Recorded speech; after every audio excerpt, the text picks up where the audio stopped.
I'm going to show you how to reseal a bath. It's important to have a good watertight seal around your bath and shower to prevent water seeping down through the floor. The vast majority of damp spots on ceilings are caused by breaks in the seal in the bathroom.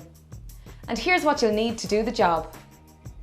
Paint scraper or sealant remover, scouring pad and methylated spirits, sealant and gun, washing up liquid, disposable gloves, utility knife.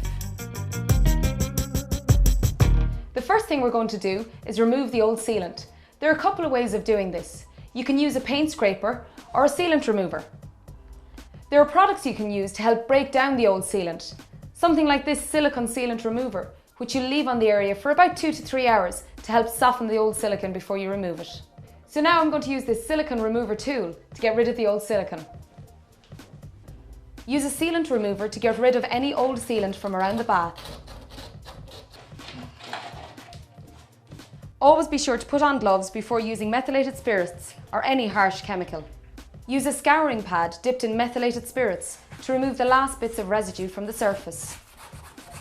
A helpful tip is to fill the bath up to about the halfway mark. This weight will allow for any movement when the bath has actually been used.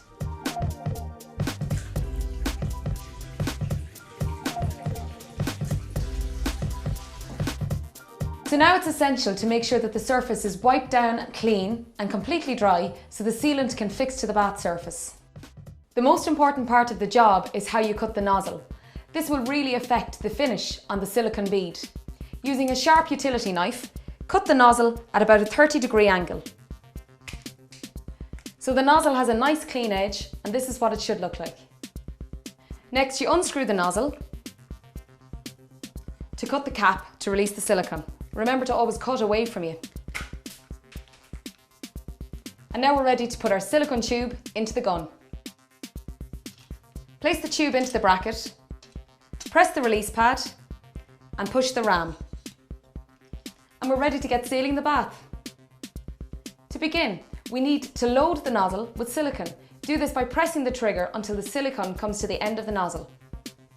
To apply the silicone, keep a nice steady speed as you move across the bath surface to avoid bumps and bubbles. Combine this steady speed with a gentle pressure on the trigger. Sometimes you might come across some awkward fittings on the bath. Just remember to come at it from different angles and most importantly, use a slow, steady, even pressure and remember to take your time. When you get to the end, stop the movement and release the trigger at the same time to create a clean edge. Finally, coat your finger in washing up liquid and run it along the silicone seal. This will remove any lumps from the seal and give it a nice even finish. So there you have it, as easy as that. You've just seen how to reseal a bath. And remember, you can use the exact same method with showers and sinks.